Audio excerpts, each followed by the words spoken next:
Hi sir, welcome to Delhi all of you and congratulation कि आपकी movie release हुई है आज।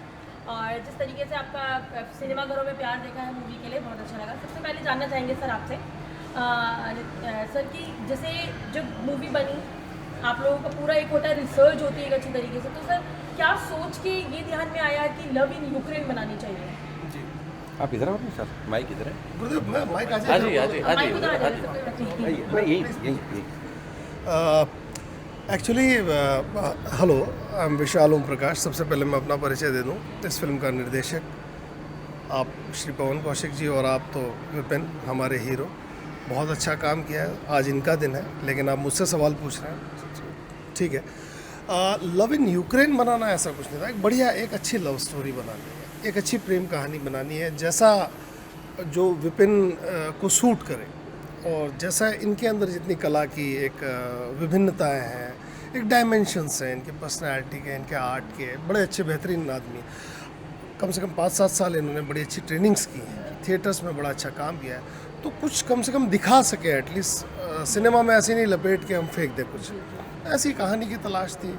वो कहानी साहब दिमाग में आई तो फिर बैठी जा कर के यूक्रेन में। और बड़ा मुश्किल होता है जी, देखिए दो हीरो हीरोइन होते हैं, हिंदी टू हिंदू जब बात करते हैं, हिंदी टू हिंदी जब कम्युनिकेट करते हैं, बड़ा आसान होता है एक्टर्स के लिए कम्युनिकेट करना। तो जब हिंदी टू रशियन बात चल रही है तो एक तो आपस में एक्टर का और वो कम्युनिकेट ऑडियंस में करना, आप सोचिए कितना मुश्किल होता है। सारी चीज़ एक्टर पे आ जाती है। मैं तो सिर्फ बोल सकता हूँ, being a director, being a writer बता सकता हूँ भाई ऐसा सीन ऐसा, मैं कर तो नहीं सकता हूँ। तो वो अगर नहीं किया सब फ्लैट हो जाएगा। तो मुझे बड़ी खुशी है कि मेरे छोटे भाई ने, और बहुत भरोसा है मुझे इस पर, बहुत अच्छा काम किया है और लोगों तक बात कम्युनिकेट हो रही है साहब। कोई फिल्म चले ना चले, बहुत चले बहुत ज़्यादा चले, बात की बात है जी, आती आती रहती है, लेकिन जो उसने कोशिश करी बात कम्युनिकेट हो रही है साहब। बिना बोले आपको रशियन समझा दी और क्या कर देगा, यूक्रेनियन समझा दी, सॉरी। हाँ, थोड़ी मिली जुली लैंग्वेज इसलिए बोलते हैं, हिंदी उर्दू जैसे होती है, ऐसे मेरी गलती है। बहुत धन्यवाद, उन्होंने मुझे ठीक किया, संशोधन किया मेरा। यूक्रेनियन समझा दी तो और साहब क्या करें कम समय में। तो एक्टर तो है, बहुत अच्छा एक्टर, पूछे आप साहब। जिस तरीके से जी लव इन टोक्यो आई, लव इन नेपाल आई, जी जी जी, उसमें जो अभिनेत्री थी, हाँ, इंडियन हाँ, अभिनेत्री जी, थी, जी। जिस तरीके से काम बहुत करने अच्छे के लिए इजीली था। आपको मतलब आपने क्या मतलब सोच के एक्सपेरिमेंट करा? आपने एक बड़ा अच्छा सवाल पूछ लिया, आपको आइडिया ही नहीं है। लव इन नेपाल मेरी पहली फिल्म है एज एन एक्टर। मैं 22 से 25 फिल्में कर चुका हूँ। श्री आमिर खान जी ने as a main leading actor Peepli Live में मुझे लॉन्च किया है। तो उसके बाद 22-25 फिल्में जॉली एलबी वगैरह सब करी हैं सारी चीज़। तो ये लव इन नेपाल पे मैं बोल रहा हूँ जो उन्होंने बोला, मुझे अन्यथा कोई बोलने का ये मेरा ना दिन है ना मेरा शौक है। दिन आज इनका है, काम इनका है, सब कुछ इनका है, हम इनके लिए हैं, हम सब। तो इंडियन ही नहीं, एक्सपेरिमेंट नहीं साहब, मैं आपको बताऊँ, वो ऐसा लगा जी कि थोड़ा सा एक अपने जिसे कहते हैं ना अपने कंफर्ट जोन में चले जाएंगे साहब, कि जी वहाँ भी इंडियन लड़की होती है, वहाँ भी सब होता है साहब। यूक्रेन जाएगा तो यूक्रेनियन लड़की मिलेगी।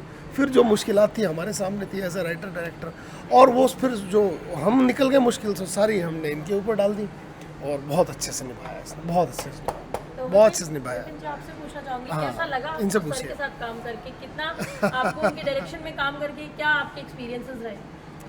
देखिए, एक एक्टर का सबसे बड़ा डर और एक एक्टर की सबसे बड़ी खुशी उसके डायरेक्टर से ही जुड़ी होती है, क्योंकि हर इंसान अपनी बात अलग अलग तरीके से रखता है और सभी की बात सबके समझ में नहीं आती। लेकिन मेरे ख्याल से ये मेरा लक है और अच्छा लक है कि जो ये कहते गए वो मैं समझता गया और वो होता गया। तो ये एक बहुत बहुत रेयर चांस होता है ये सिंक्रोनाइजेशन बैठने का, जो बैठती है। और जब एक अच्छा डायरेक्टर, एक अच्छा, अब कैसा भी हो, एक डायरेक्टर एक्टर की जो जोड़ी है जब मिलती है और अच्छी मिल जाए तो फिर कमाल होता है। तो इसका मतलब कह सकते हैं कि डायरेक्टर जैसे आपको डांट नहीं पड़ी शूटिंग के दौरान? अरे बड़ी बड़ी, मैं तो बड़ा डांटता हूँ चलते गए। इसे, मैं शूटिंग के दौरान मैं तो अभी भी डांट रहा हूँ, यहाँ का बैठा हुआ बैठा ऐसा करो। अरे बोले पिक्चर रिलीज हो, चुप हो जाओ आप, अब तो चुप रहो कम से कम। मैं तो अभी भी डांटता रहता हूँ सर, इसको, साथ आगे भी में डांटता आपसे रहूँगा। पवन सर से पूछना हाँ, चाहेंगे उससे। सर, आपको कैसा लग रहा है, कितनी एक्साइटमेंट है कि फर्स्ट डेब्यू हो रहा है सर का, और किस तरीके से आप पिक्चर से जुड़े हैं? ऑब्वियस जुड़े हैं, पता ही है, लेकिन क्या आपके अपने पर्सनल एक्सपीरियंस? बहुत खूबसूरत, बहुत खूबसूरत। देखिए, मेरा तो सीधा ही पवन कौशिक हूँ मैं, मेरा कोर फोटे एस्ट्रोलॉजी है। मैं बेसिकली एस्ट्रोलॉजर हूँ, ज्योतिष और वास्तु करता हूँ, जी, ठीक है, उसका विद्यार्थी हूँ आप ये कह सकते हैं। और रही बात फिल्म की, तो फिल्म का जितना भी मतलब आप ये लगाइए कि जो कहानी लिखी है, जो निर्देशन किया है, उसका पूरा श्रेय विशाल ओम प्रकाश को जाता है। और उसको मैं तो मजाक कर रहा था, अभी हम पीछे बैठे थे, मैं बोला कि अच्छी लगे फिल्म सभी को, तो मंजू मुकेश कहीं चले गए हैं, ठीक है, जो इसको पर्दे पर लेके आए हैं, ठीक है, उनको बुला के लाओ भाई, कहाँ गए वो, ठीक है, मंजू मुकेश कहीं चले गए हैं, तो इसको पर्दे पे लेके आए हैं। मैं बोला इनको क्रेडिट इनको दो, और कहीं कोई गलती नजर आए तो विपिन और विशाल हैं, हम दोनों, ठीक है जी, ये दोनों हैं, क्योंकि करके ही लाए। यूक्रेन ये गए थे, इन्होंने मतलब एक मुझे पर्सनली अच्छी फिल्म लगी है एज ए फादर, क्योंकि बेटा है विपिन मेरा, तो हो सकता है मैं बायस्ड हो सकता हूँ, लेकिन मुझे काफ़ी अच्छी लगी है फिल्म, और क्योंकि साहित्य का विद्यार्थी मैं रहा हूँ, मंजू जी, मुकेश जी, आप ही की तो मैं चाहता हूँ कि मैं, अगर मुझे अच्छी लग रही है तो सबको अच्छी लग रही होगी, मेरा ये मानना है। बाकी आप लोग देख के बताएंगे कैसी लग रही है। आपने ज्योतिषी की बात करी, कि आप एक ज्योतिषी हैं, जी। तो आपने इस फिल्म को लेके कितनी ज्योतिषी कारीगरी? देखो मैं एक बात दावे से कह सकता हूँ, एक बात मैं दावे से कह सकता हूँ, जिसका साक्षी विशाल भी है। मैंने ये कहा था कि जिस दिन भी ये लड़का पर्दे पर आएगा, जिस दिन भी ये पर्दे पर आएगा, इसकी पहली फिल्म जो होगी बूम पे जाएगी। कुछ न कुछ ऐसा ज़रूर होगा। जब ये यूक्रेन गए थे, ये सोच के नहीं गए थे, तो कहना नहीं चाहिए वो वॉर होगी साहब यूक्रेन में गए, उसके बाद अगर ये जापान में जाते तो फिल्म का नाम लव इन जापान होता, अगर अमेरिका जाते तो हो सकता है love in USA, love in America, whatever it is. मतलब ये यूक्रेन गए तो लव इन यूक्रेन हो गया, लव की फिल्म है, फिल्म लव पे ही है, ठीक है, तो लव इन यूक्रेन है। एक बात मैं बोलना चाहता हूँ कि आज आप देख रहे हैं ना कि मैं यहाँ पर जो है आप लोगों के सामने आए हुए हूँ ना, तो जो जिस तरीके जो फिल्में थी हमारी, जो फिल्में रिलीज़ हुई है ना, वो भी आप ही की देन है।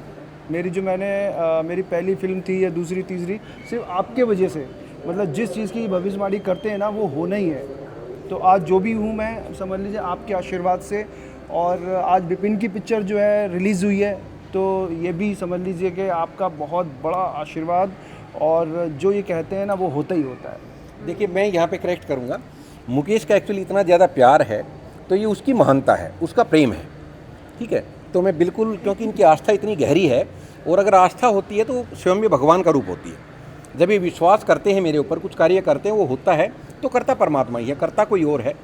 ये कर्म करते हैं, मेरी एक अच्छी इच्छा होती है। रही बात इनकी, तो मैंने इनको यही बोला था कि जिस दिन आपकी जो भी पहली फिल्म इसकी पर्दे पर आएगी, तो इस तरह नहीं आएगी जैसे एक पहले लड़के की आके चली जाती है। वो फिल्म कुछ न कुछ करेगी, और उससे इतने लोग जुड़ते चले गए। अब डॉक्टर कामनी आसरी हैं, ठीक है, इन्होंने मतलब ये लगाइए कि जब से जुड़ी हैं, इन्होंने इतनी ज़्यादा, मैं कह रहा हूँ कि इससे पहले इन्होंने मेहनत की दोनों ने, उसके बाद इनकी मेहनत बहुत कम रह गई। इन्होंने, मंजूर मुकेश ने बहुत ज़्यादा मेहनत की फिल्म, क्योंकि एक महीने के अंदर फिल्म को पर्दे तक लाना, एक महीने पहले हमने सोचा था, फिल्म शूट हुई थी खाली कि इसको पर्दे पर आना है, और वो इन्होंने इतनी ज़्यादा मेहनत की, रात दिन, विदाउट एनी टीम। मैं आपको ये बता रहा हूँ, जी मुकेश के लिए मैं ताली बजाता हूँ। मैं कह रहा हूँ विदाउट एनी टीम, जिस काम को 50-60 लोगों की टीम करती है, वो इन दोनों ने किया है। मंजू भारती, मुकेश भारती, जय और वीरू है साहब। हाँ जी, तो ये रातों को सोए नहीं है, डबल एम है, रातों डबल को सोए नहीं, ठीक है। अब उसके बाद अगेन शिफ्ट टू कामनी, उसके बाद इनका नंबर आया, तो अचानक इन्होंने भी सोना छोड़ दिया।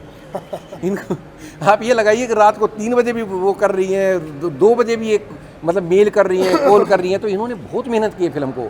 तो जींद में इन्होंने इवेंट कराई थी, हम जींद में इवेंट करने गए थे, तो आप यकीन मानिए, मतलब जो प्रेम, जो उत्साह, जिस प्रकार हमने मतलब जींद को जो है जाके, जिसको कहते हैं ना आत्मा प्रसन्न नहीं, गदगद हो जाना, उससे एक ऊपर वाला शब्द मैं कहूँगा, तो वो हमें मतलब जींद में एहसास हुआ। और वास्तव में, और जींद में आज फिल्म लगी, आप यकीन मानिए, छोटा थिएटर मिला था फिल्म को छोटा थिएटर मिला था कि क्या ही करेगी फिल्म, पहली फिल्म है, वो सारी टिकटें कल ही सेल हो गई। उसके बाद उनको थिएटर बड़ा करना पड़ा, वो भी सेल हो गई, हाउसफुल का बोर्ड लगा दिया, पब्लिक वहाँ पहुँच गई कि हमें शो चाहिए, तो दूसरा शो लगाना पड़ा। तो वो इनकी मेहनत है कि इन्होंने वहाँ पे किया है। पूछना चाहूँगी, जैसे कि ये मूवी आया है, अब आपने तो स्टार कास्ट और सबकी मेहनत के बारे में बात हो गई, तो डायरेक्टर से पूछना चाहूँगी कि सर, जैसे एक मूवी है यूक्रेन के बारे में, वॉर है, सब है, लेकिन क्या इस मूवी में जो गाने हैं, संगीत है, क्योंकि वो तो चाहिए ही होता है, एक बॉलीवुड मूवी हो या कोई चाहे हॉलीवुड मूवी हो, एक गाने का टोन आता है, तो इसमें किस तरीके के गाने आपने लिए हैं या लिखवाए गए हैं, किस तरीके के हैं वो? सिर्फ बड़ा सिंपल था जी कि संगीत अलग से ना हो, संगीत जो भी हो कहानी को सपोर्ट करे, सिचुएशन को सपोर्ट करे। तो आप देख रहे हैं कि जहाँ हीरोइन भाग रहे हैं तो वहाँ उस तरह का संगीत है, अगर जहाँ कुछ लड़ाई हो रही है, वॉर हो रही है, बॉम्बिंग हो रही है, वहाँ उस तरह का वहाँ भी संगीत है सब बॉम्बिंग में।